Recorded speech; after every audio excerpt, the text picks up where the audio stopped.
Տեխնոլոգիաները համացանցը փոխել են նոր սերնդի ոչ միայն կյանքի ռիթմը, այլև պահանջում են թարմացնել անգամ 10-20 տարի առաջվա կրթական մոտեցումները։ Եթե չշտապենք դա անել, երիտասարդն իրեն անհրաժեշտ նյութը կգտնի, կսովորի ինտերնետում կամ կարճատև ինչ-որ կուրսերի միջոցով։ Արդյունքում կկորցնենք բազմակողմանի ֆունդամենտալ կրթությունը, ահազանգում են մասնագետները։ Այսօր աշխատել այնպես, ինչպես աշխատել են ուսուցիչ, աշակերտ,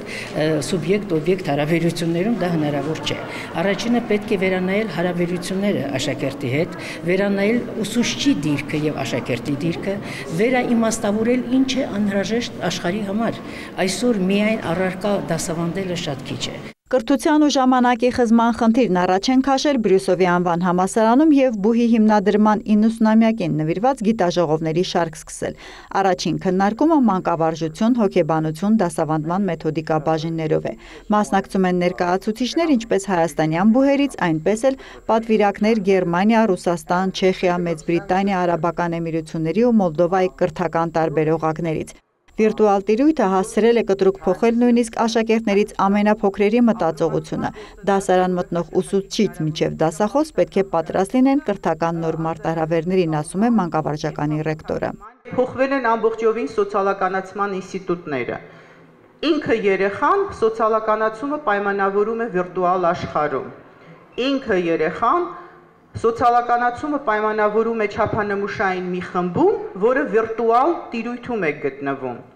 եւ նույնականացնում է այնպիսի արժեքներ, որոնք հաճախակի կապ չունեն դասավանդվող կոնկրետ նյութի հետ։ Կրթությունը պետք է հետաքրքիր, տպավորիչ ու արդյունավետ լինի, այնպես որ գիտելիքին զուգահեռ մանկավարժը երեխային սովորեցնի նաև հարաբերություններ կառուցելու, ընկերություն անելու, իրավիճակը վերլուծել, կառավարելու, մտքերը ճիշտ շարադրելու հմտություններ, որոնք ըստ որոշ գնահատականների այսօրվա աշխարհում հաջողության հասնելու 80% են ապահովում։ Գիտաժողովի մասնակիցներին տանտիրոջ իրավունքով ողջունող Բրյուսովի ռեկտորը նկատեց զեկույցները, որ կհնչեն, դասագիրք թե գիրք, տեխնոլոգիաները մանկավարժության մեջ, քննադատական մտածողություն, օտարլեզվի դասավանդման խաղային մոտեցումներ եւ շատ այլ թեմաներով կրթությունն ավելի լավն ու սիրված դարձնելու նպատակ ունեն։ Մենք պիտի փորձենք հասկանալ ինչ է կատարվում հիմա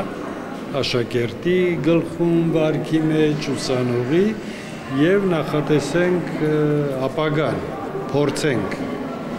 Սա գիտական պրպտումների մի դրսևորում է։ Հոբելյանական գիտաժողովների շարքը Բրյուսովում կշարունակեն մինչև տարեվերջ։ Հաջորդը նվիրված կլինի լեզվաբանական, մյուսը քաղաքագիտական, երրորդը ուսանողական խնդիրներին։ Հերմինե Բաղդասարյան, Ժիրայր Հաբետյան լուրեր։